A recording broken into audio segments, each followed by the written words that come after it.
नमस्कार, स्वागत है आप सभी का। आप देख रहे हैं आज की चर्चा। मैं हूं प्रीति सिंह। बजट 2021-22 में वित्त मंत्री निर्मला सीतारमण ने क्लीन एंड ग्रीन एनर्जी यानी स्वच्छ और हरित ऊर्जा की दिशा में बड़ी घोषणाएं की हैं। अक्षय और हरित ऊर्जा पर जोर देते हुए इस बजट में सौर ऊर्जा और हाइड्रोजन ऊर्जा को तवज्जो दी गई है। गैर परंपरागत ऊर्जा को और अधिक बढ़ावा देने के लिए भारतीय सौर ऊर्जा निगम में 1000 करोड़ रुपए और भारतीय नवीकरणीय ऊर्जा विकास एजेंसी में 1500 करोड़ रुपए का अतिरिक्त पूंजी लगाई जाएगी। बजट में हाइड्रोजन ऊर्जा मिशन की घोषणा करके देश को स्वच्छ ऊर्जा के क्षेत्र में ले जाने के लिए एक बड़ा कदम उठाया गया है।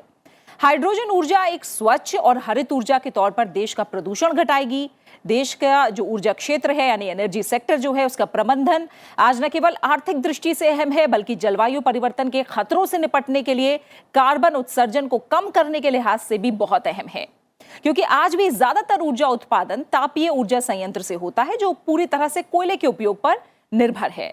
ऐसे में हाइड्रोजन ऊर्जा एक स्वच्छ ऊर्जा के रूप में उम्मीद जगाती है। इसके अलावा सोलर सेल और सोलर पैनलों के लिए चरणबद्ध निर्माण योजना को अधिसूचित किया जाएगा। साथ ही घरेलू निर्माण उद्योग को बढ़ावा देने के लिए सोलर इन्वर्टर पर कस्टम ड्यूटी 5% से बढ़ाकर 20% और सोलर लालटेन पर 5% से 15% तक बढ़ाई गई है। आज की चर्चा में हम जानेंगे क्लीन एंड ग्रीन एनर्जी की आज के समय में जरूरत के बारे में और इस पर बात करेंगे कि बजट में उठाए गए कदम इस दिशा में कितनी मजबूती देंगे। और इस चर्चा में मेरे साथ शामिल हो रहे हैं दो खास मेहमान। मेरे साथ जुड़े हुए हैं Manoj Kumar Upadhyay ji, SRO power and energy NITI Aayog. साथ ही मेरे साथ है Sunil Jain ji, CEO and ED company Hero Future Energies Limited. आप दोनों मेहमानों का बहुत बहुत शुक्रिया आज की चर्चा में शामिल होने के लिए। उपाध्याय सर, पहले आपसे मैं जानना चाहूंगी, जब हम स्वच्छ ऊर्जा और हरित ऊर्जा की बात करते हैं और जो चुनौतियां हमारे सामने हैं, बजट में जो घोषणाएं इसे लेकर की गई हैं वो कितनी अहम साबित हो सकती हैं इस दिशा में? जैसा प्रीति जी आपने बताया कि इस वर्ष के बजट में माननीय वित्त मंत्री जी ने स्वच्छ ऊर्जा, रिन्यूएबल एनर्जी से लेकर के हाइड्रोजन तक की ऊर्जा को प्राथमिकता दी है और जिसमें उन्होंने चरणबद्ध तरीके से किस तरह से भारत में किस समय पर कौन सी स्वच्छ ऊर्जा आनी चाहिए उसका उन्होंने जिक्र किया है। मैं आपका ध्यान आकर्षित करूंगा हाइड्रोजन के ऊपर, जिसमें माननीय वित्त मंत्री जी ने नेशनल हाइड्रोजन मिशन 2021-22 में लॉन्च करने की बात करी है, जो कि प्रधानमंत्री जी ने एक जो है राउंड टेबल कॉन्फ्रेंस में पहले ही अनाउंस किया हुआ था। हाइड्रोजन हमारे लिए क्यों महत्वपूर्ण है? क्योंकि हम लोग का जो ट्रांसपोर्ट सेक्टर का फ्यूल है, डीजल और पेट्रोल, वो हम लोग इंपोर्ट करते हैं।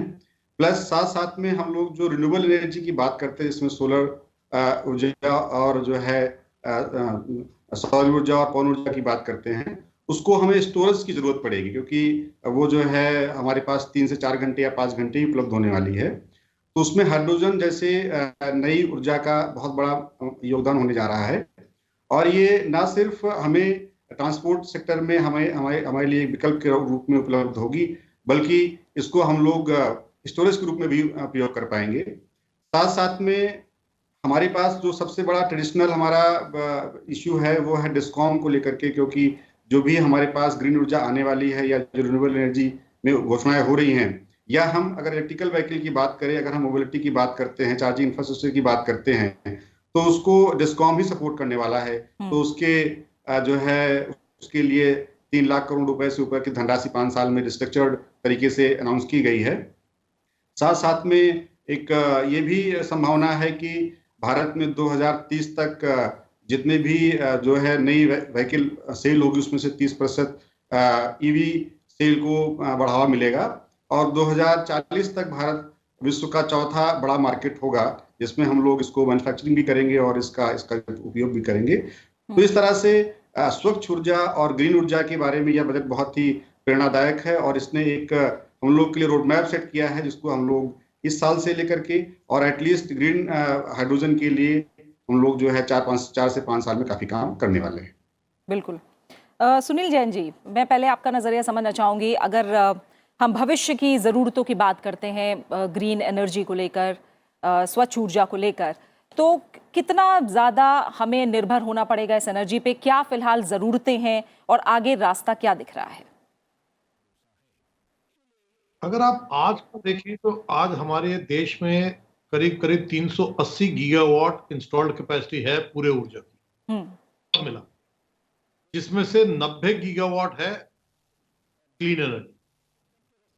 अगर हम अपना जीडीपी का ग्रोथ रेट जो हमारा है उसके हिसाब से आगे चलेंगे, अगर 8% के हिसाब से भी चलते हैं, तो मेरा अपना अंदाजा है कि 2030 तक हमारी ऊर्जा की रिक्वायरमेंट 700 गीगावाट हो जाएगी। प्रधानमंत्री का प्लान है कि 450 गीगावाट उस 700 गीगावाट में से ग्रीन एनर्जी हो। अगर वो हमें हासिल करना है और उस लक्ष्य को हमें पाना है, तो हमें जो ग्रीन एनर्जी की कुछ खामियां हैं कि वो कभी आ सकती है कभी जा सकती है, फर्म नहीं है, उसको हमें ठीक करना पड़ेगा। और उसको ठीक करने के लिए दो तरीके हैं, एक है कि बैटरी स्टोरेज और दूसरा है हाइड्रोजन। ये दो ही एक तरीके हैं जिसे हम स्टोर कर सकते हैं। तीसरा हाइड्रो भी है, पर हाइड्रो के लिए हमें लार्ज डैम बनाने पड़ेंगे जो एनवायरनमेंट के लिए बहुत अच्छे नहीं माने जाते। तो हमारे देश में अगर आप देखें, हम सोलर पैनल की मैन्युफैक्चरिंग की रेस में पीछे रह गए, बैटरी स्टोरेज की रेस में भी पीछे रह गए।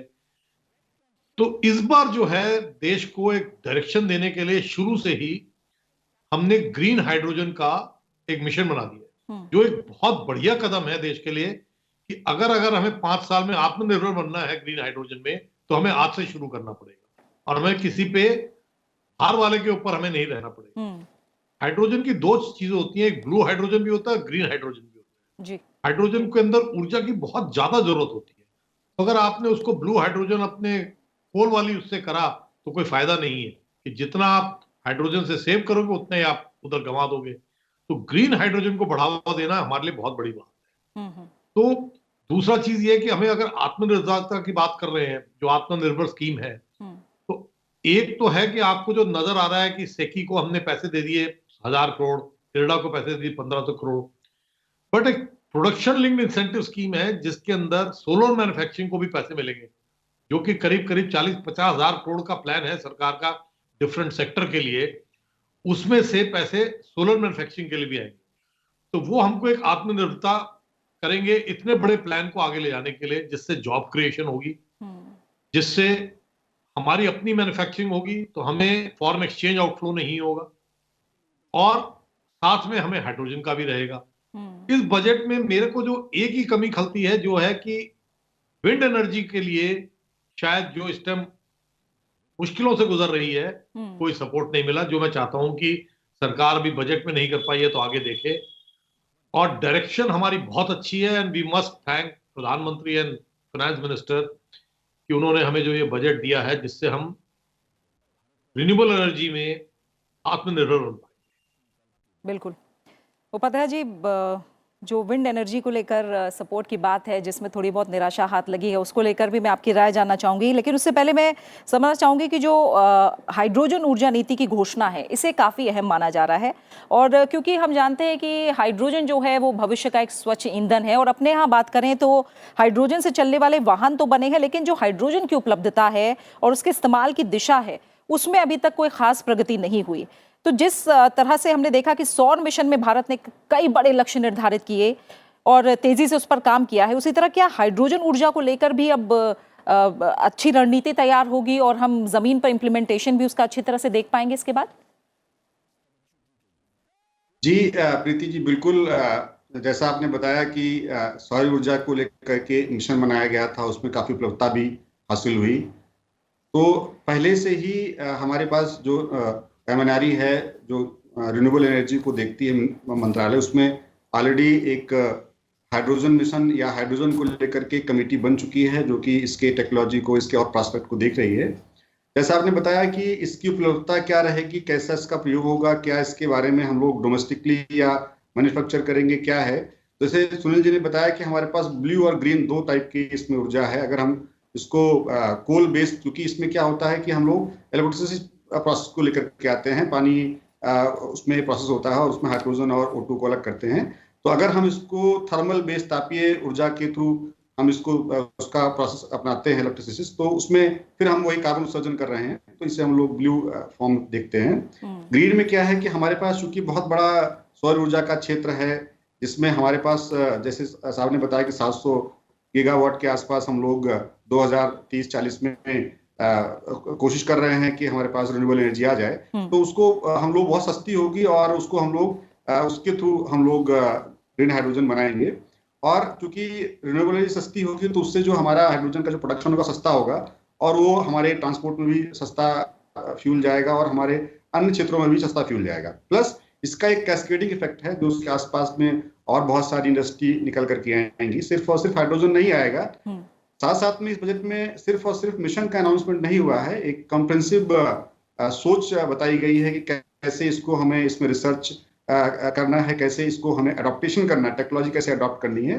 तो बहुत बड़ी बात यह है कि जो हमारा बजट है या जो हमारे पास इस समय रोड मैप आ रहा है, ये रोड मैप हमारा पूरी तरह से आत्मनिर्भर भारत में कैसे हम लोग आगे बढ़ें और किस तरह से नए टेक्नोलॉजी जो हमारे पास नवीनीकरणीय ऊर्जा है या जो नया हमारे पास इनोवेशन है उसे कैसे अडॉप्ट करें। तो ये एक मिशन हमारे पास जब बन जाएगा तो उस मिशन के अंदर में हम लोग उसको आगे ड्राइव करेंगे। और आने वाले समय में चूंकि भारत देश में भी बहुत सारे R&D के उपक्रम आ गए हैं, बहुत सारे IITs हमारे अच्छा काम कर रहे हैं। नीति आयोग ने भी कंसोर्शियम बेस्ड अप्रोच बहुत जल्दी स्टैब्लिश किया है और हम लोग बहुत जल्दी कंसोर्शियम अनाउंस करने वाले हैं, जिसमें फंडिंग भी अवेलेबिलिटी होगी, ग्रांट चैलेंजेस भी होंगे। तो इस तरह से हम लोग अपने स्टार्टअप्स जो इकोसिस्टम हमारे पास बहुत अच्छा है उसको हम लोग इसमें लेकर के आएंगे और इसके माध्यम से नई टेक्नोलॉजी, नए इनोवेशंस के थ्रू हम लोग इसमें जाएंगे।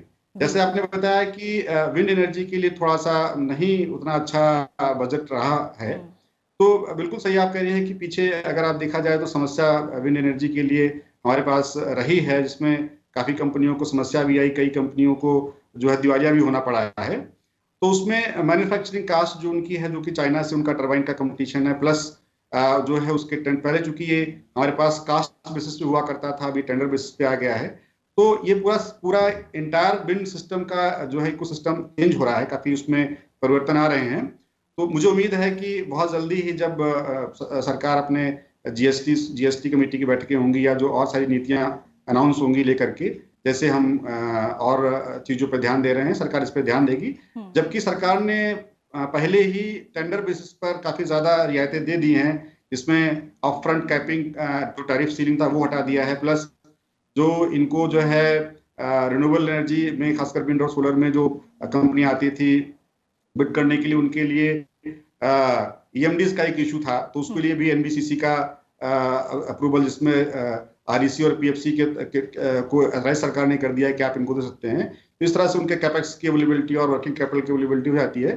सरकार ने कई कदम उठाए हैं जिससे काफी अच्छा रिस्पांस आया है, पर कई कदम और उठाने की आवश्यकता है, जो कि विंड एनर्जी के सेक्टर में जो कार्यरत कंपनियां उनसे चर्चा कर करके सरकार इसको आगे बढ़ाएगी। बिल्कुल।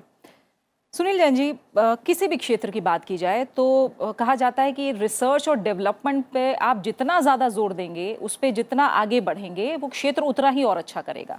हम अगर इस बजट में देखें तो सौर ऊर्जा को लेकर जो नए शोध और अनुसंधानों को बढ़ावा देने के लिए सोलर एनर्जी कॉर्पोरेशन को 1000 करोड़ रुपए अलग से दिए गए हैं, जबकि रिन्यूएबल एनर्जी डेवलपमेंट एजेंसी को भी 1500 करोड़ रुपए का आवंटन किया गया है, ताकि जो एक क्षेत्र है उसमें नई संभावनाएं क्या हैं, तकनीक और उद्यम की संभावनाएं क्या है, तलाशी जा सके। क्या इसे आप उचित मानते हैं या कुछ और गुंजाइश थी? नहीं, मेरे ख्याल से जो ये पैसा दिया गया है सोलर एनर्जी कॉर्पोरेशन को और इंडियन रिन्यूएबल एनर्जी को, वो शायद R&D के लिए पैसा नहीं दिया गया है जी। ये पैसा है कि सेकी का हमें बेस बढ़ाना है, ताकि वो इतने बड़े पैमाने के ऊपर जो बिड्स लाती है उसका नेटवर्थ अच्छा रहे। और वही हाल इरडा का है, जो नए प्रोजेक्ट्स के लिए पैसा देती है। मेरे ख्याल से R&D के लिए सरकार को एक नया सेटअप करना पड़ेगा। और हाइड्रोजन मिशन की अभी मुझे फाइन प्रिंट नहीं मालूम है, पर हाइड्रोजन मिशन के अंदर मैं बिल्कुल कह सकता हूं कि वहां पे जरूर कोई ना कोई प्रावधान होगा जो R&D के लिए होगा, क्योंकि हाइड्रोजन एक नया सेक्टर है। पर सोलर सेक्टर में मैं जरूर कहूंगा कि अगर हमें आत्मनिर्भर बनना है तो हमें R&D करना बहुत जरूरी है। अगर हम देखेंगे चाइना का, तो चाइना जो है हर रोज एक नए तरीके का पैनल निकाल देता है। अगर आज मैं कोई सेटअप करता हूं जो आज के तरीके का पैनल है, 2 साल बाद वो ऑब्सोलीट हो जाता है। तो हमारी देश की कंपनियों को भी R&D में करना पड़ेगा कंटिन्यूसली। और ये खाली सरकार का हाथ नहीं है इसमें, हमारे निजी कंपनियों को भी अपना R&D बढ़ाना पड़ेगा। बिल्कुल। सरकार उसको सपोर्ट कर सकती है, पर हर तरीके से सरकार पैसा नहीं डाल सकती। तो मेरे ख्याल R&D का बहुत महत्व है सोलर एनर्जी और रिन्यूएबल एनर्जी में, किसी भी फॉर्म ऑफ रिन्यूएबल एनर्जी में। अगर आगे हमें बढ़ना है और कॉस्ट को नीचे लाना है तो R&D विल प्ले अ की रोल। तो डेफिनेटली मेरे हिसाब से सरकार को एक छोटा फंड क्रिएट करना चाहिए, जो शायद है भी MNRE में, पर वो शायद सफिशिएंट नहीं है। अगर हम 1000-2000 करोड़ का एक फंड क्रिएट करें R&D के लिए, तो देश के अंदर आत्मनिर्भरता जो हमें चाहिए वो और बढ़िया रहेगी, क्योंकि फिर लोगों को सपोर्ट रहेगा कि भाई मैं R&D के अंदर भी पैसा लगा के आगे बढ़ सकता हूँ। दूसरा चीज, एक बात और है कि कुछ चीजें इनडायरेक्टली सरकार ने करी हैं जो अच्छी हैं, जैसे कि डिस्कॉम का रिफॉर्म है, जो बिजली वितरण वाली कंपनी है उनके जो रिफॉर्म आ रहे हैं वो इनडायरेक्टली हम लोग को भी हेल्प करते हैं जो IPPs होते हैं, क्योंकि उनके पैसे फंसे रहते हैं, उनको कंसर्न रहता है। अगर वो रिफॉर्म्स आ जाएंगे तो हम लोग को इनडायरेक्टली फायदा होगा और हम R&D में पैसा लगा पाएंगे। ठीक है। उपाध्याय जी, हमने दुनिया को ये दिखा दिया है, एक तरह से हम ये दिखा चुके हैं कि पर्यावरण अनुकूल जो नीतियां हैं वो अर्थव्यवस्था के लिए भी बेहतर हो सकती हैं, और आज भारत उन चुनिंदा देशों में से है जो 2 डिग्री अनुपालन का जो लक्ष्य है उसे प्राप्त कर रहा है। कार्बन उत्सर्जन कम करने को लेकर लगातार जो हमारी कोशिशें हैं वो दुनिया देख रही है। मैं आपसे ये समझना चाहूंगी कि अभी आपको क्या बड़े चैलेंजेस लग रहे हैं जो भारत के आगे हैं, और साथ ही बाकी देशों के मुकाबले अभी आप भारत को कहां खड़ा देख रहे हैं और आगे क्षमता कितनी है? जैसा आपने बताया कि कार्बन उत्सर्जन को लेकर के और 2 डिग्री का जो क्लाइमेट एक टारगेट था कि हम लोग 2050 तक, कई देशों ने उस पर काफी काम किया है और कई देशों ने 2050 तक कार्बन उत्सर्जन बिल्कुल जीरो करने का, वो नेट न्यूट्रल की बात कर रहे हैं। हम लोगों ने, भारत ने अभी ऐसा कोई समय सीमा नहीं निर्धारित करी है, पर जो इंटरनेशनल फोरम है या जहां पर भी हमारा कमिटमेंट है वो हम लोगों ने काफी सख्ती के साथ दिया हुआ है। और जिस तरह से आज के दिन में हम लोग रिन्यूएबल एनर्जी में काम कर रहे हैं, खासकर सोलर और विंड में, और जो नई टेक्नोलॉजी खासकर हाइड्रोजन में हम लोग काम करने जा रहे हैं, तो ऐसा लगता है कि हम लोग भी 2050 या उससे पहले ही नेट कार्बन न्यूट्रल हो सकते हैं। अब जो सबसे बड़ी समस्या देश के लिए ये है कि हमारे पास, चूंकि अभी जैसे सर ने बताया, सुनील जी ने, कि एक R&D का और एक इंडस्ट्री थिंक टैंक कोलैबोरेशन अभी नहीं है जिसका इकोसिस्टम डेवलप हो रहा है। जैसे चाइना ने सोलर मैन्युफैक्चरिंग बहुत पहले स्टार्ट किया और उसने काफी इकोनॉमी ऑफ स्केल उसमें ले आए और उससे उनको बहुत फायदा हुआ, जिससे कि वो काफी सस्ती सोलर सेल बेच पाए और हम लोग उससे स्पर्धा नहीं कर पाए। अब हम लोग के लिए चैलेंज ये है कि जो भी हम रिन्यूएबल एनर्जी लगा रहे हैं, खासकर सोलर और विंड, उसको हम लोग स्टोर कैसे करेंगे, क्योंकि बिना स्टोरेज के वो चल नहीं पाएंगे, क्योंकि इतने बड़े ग्रिड पर इतना ज्यादा वेरिएबिलिटी ग्रिड हमारा संभाल नहीं पाएगा आने वाले समय में। और खासकर हम जिस तरह से 450 गीगावाट का टारगेट 2030 तक हम लोग रख रहे हैं, और हमारे पास 1000 गीगावाट से ऊपर का जो है हमारे पास जो है सौर ऊर्जा का हम लोग ला सकते हैं, इस तरह से हमारे पास रेडिएशन है। तो उसके लिए बैटरी एक ऑप्शन है जिसके लिए काफी प्रयास कर रहे हैं और प्रोडक्शन लिंक इंसेंटिव के थ्रू उसमें स्कीम्स आ रही हैं। दूसरा, हाइड्रोजन के लिए हम लोग चर्चा शुरू ही कर चुके हैं कि इसको कैसे आगे बढ़ाया जाएगा और कैसे इसको लाया जाएगा। तो सबसे बड़ी जो चिंता और सबसे बड़ी जो एक तरीके से मान लीजिए जरूरत है जहां पर काम करने की है, वो डोमेस्टिक R&D है और उसको कैसे इंडस्ट्री में मैन्युफैक्चरिंग में कन्वर्ट करना है, क्योंकि R&D को इंडस्ट्रियल स्केल पे कैसे लेके जाना है उसके लिए पूरा एक सिस्टम तैयार करना है। और उसमें स्टार्टअप, हमारे पास एकेडमिया और इंडस्ट्रिया किस तरह से कंसोर्शियम बनना चाहिए जो कि इस पूरे सिस्टम को किस तरह से ड्राइव करेगा। तो ये एक चैलेंज है जो कि बहुत अच्छे तरीके से नीति आयोग ने और एनर्जी मिनिस्ट्री ने इसको लिया हुआ है और हम लोग काफी इस पे काम कर रहे हैं और काफी सफलता भी इस पे मिल रही है। डोमेस्टिक मैन्युफैक्चरिंग की तरफ जो अभी हम लोगों ने आत्मनिर्भर भारत में काफी प्रयास किया है और इस पे जो सफलता हम लोग को मिल रही है, ऐसा लगता है कि जो समस्याएं हैं उसको हम लोग काफी हद तक टैकल कर लेंगे और 2030 तक भारत लगभग ऊर्जा क्षेत्र में जो भी मैन्युफैक्चरिंग की जरूरतें हैं उसको पूरी कर लेगा। तो पहली जरूरत तो हमें डोमेस्टिक मैन्युफैक्चरिंग को बढ़ावा देना है, जिसमें बैटरी है, हाइड्रोजन है और बहुत सारे सोलर पैनल हैं, नए से सुनील जी ने बताया कि चाइना दिन प्रतिदिन नए आयाम के साथ में आ रहा है, नए सोलर वेफर के साथ में आ रहा है। तो हम लोग भी सोलर वेफर और सोलर पैनल की टेक्नोलॉजीज पे काफी काम करें और काम करना चाहिए, जिससे कि काफी अपडेट रहें। उससे टेक्नोलॉजी में इफिशिएंसी के साथ साथ में स्केल भी हमें लानी पड़ेगी। और इन इस पूरे सिस्टम का इंटीग्रेशन कैसे हो, जैसे हम सोलर की बात कर रहे हैं, विंड की बात कर रहे हैं, फिर बायोगैस की बात कर रहे हैं या वेस्ट टू एनर्जी की बात करते हैं, फिर हमारे पास और बहुत सारी ऊर्जा के स्रोत आ रहे हैं जिसमें हम लोग काफी एडवांस काम कर रहे हैं। तो इसको एक इंटीग्रेट फॉर्म में लाना पड़ेगा, क्योंकि हमारे पास वन ग्रिड वन नेशन की थ्योरी है, हमारे पास ग्रिड एक है। तो उसके लिए टेक्नोलॉजी, ग्रिड इंटीग्रेशन की टेक्नोलॉजी प्लस ग्रिड मॉनिटरिंग की टेक्नोलॉजी, फोरकास्टिंग की टेक्नोलॉजी, और उसको कैसे मैनेज करना है, क्योंकि ग्रिड का रिसिलियंस बढ़ाने के लिए हमें काफी काम करने की जरूरत है। तो इस दिशा में टेक्निकल टेक्नोलॉजी डेवलपमेंट की दिशा में काफी काम करने की जरूरत है, और जिसपे नीति आयोग और मिनिस्ट्री और इंडस्ट्री कोलैबोरेशन से हम लोग काफी आगे बढ़ रहे हैं जी। और मुझे उम्मीद है कि हम लोग इस पे सफल रहेंगे। बिल्कुल। सुनील जैन जी, हम देखें बीते 6 सालों में तो भारत ने जो नवीकरणीय ऊर्जा है उसकी क्षमता में 2.5 गुना की वृद्धि की है, और 6 वर्षों के दौरान स्थापित सौर ऊर्जा क्षमता 13 गुना बढ़ गई है। अगर हम ग्रीन एनर्जी की बात कर रहे हैं तो आपने कहा कि सिर्फ सरकारी स्तर पर ही प्रयास नहीं होने चाहिए, बल्कि जो प्राइवेट कंपनीज हैं, प्राइवेट पार्टनरशिप है, वो भी बढ़नी चाहिए और उन्हें भी अपना योगदान देना चाहिए। क्या आप मानते हैं कि यहाँ इस लेवल पे जो सुधार होने चाहिए उसमें क्या और ज़्यादा, या फिर पॉलिसी लेवल पे कोई और ज़्यादा बदलाव की ज़रूरत है? ये आपने बहुत अच्छा सवाल पूछा। आज की डेट में सरकार के लेवल पे तो जो काम होना है ग्रीन एनर्जी पे वो हो रहा है, क्योंकि हमने एक टारगेट लिया हुआ है।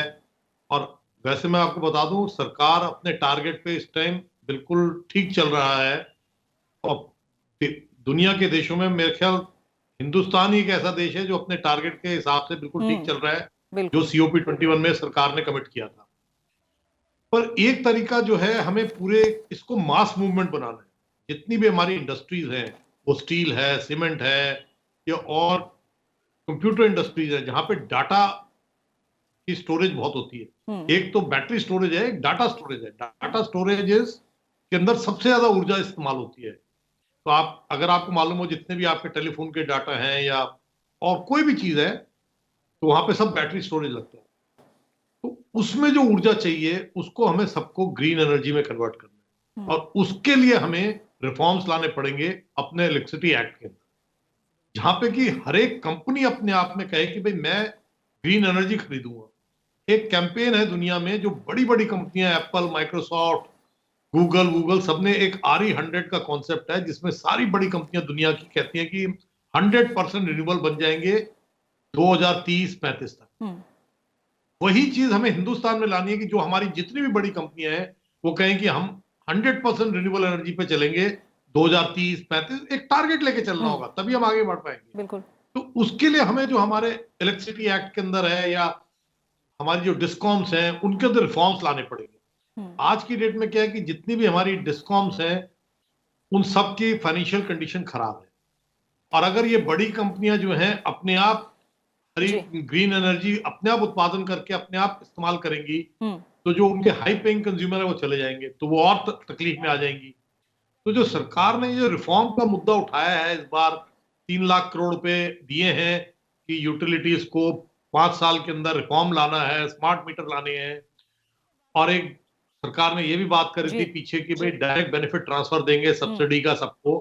और जो कंपनियां हैं डिस्कॉम, वो अपना पैसा पूरा चार्ज करेंगी कंज्यूमर से। वो बेशक किसान हो, गरीब हो, उसको डायरेक्ट पैसा मिलेगा।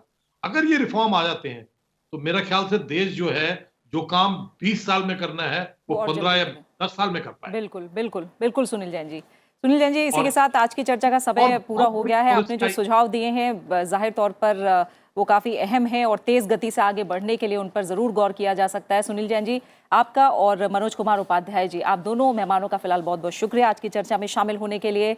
तो आज देखें तो पूरी दुनिया में जो परंपरागत ऊर्जा के स्रोत हैं जैसे कोयला, इनका विकल्प की तलाश जारी है, और हाइड्रोजन ऊर्जा इसका बेहतरीन विकल्प साबित हो सकता है। हाइड्रोजन भविष्य का स्वच्छ ईंधन है, और बजट में हाइड्रोजन ऊर्जा नीति की घोषणा को बेहद अहम माना जा रहा है। सौर ऊर्जा के ज्यादा से ज्यादा इस्तेमाल को लेकर भी भारत लगातार प्रगति कर रहा है और माना यह जा रहा है कि जिस प्रकार सौर मिशन में भारत ने बड़े लक्ष्य निर्धारित किए और तेजी से उस पर काम किया, उसी तरह हाइड्रोजन ऊर्जा को लेकर भी रणनीति तैयार होगी। संभावना है कि भारत देर सवेर कार्बन निरपेक्ष बनने का लक्ष्य घोषित कर सकता है। ऐसे में सौर ऊर्जा के साथ साथ अगर हाइड्रोजन ऊर्जा पर भी काम तेज हो तो ये लक्ष्य जल्द से जल्द हासिल करना और आसानी से हासिल किया जा सकता है। इसी के साथ आज की चर्चा में फिलहाल इतना ही। आप इस कार्यक्रम को YouTube पर भी देख सकते हैं। नमस्कार।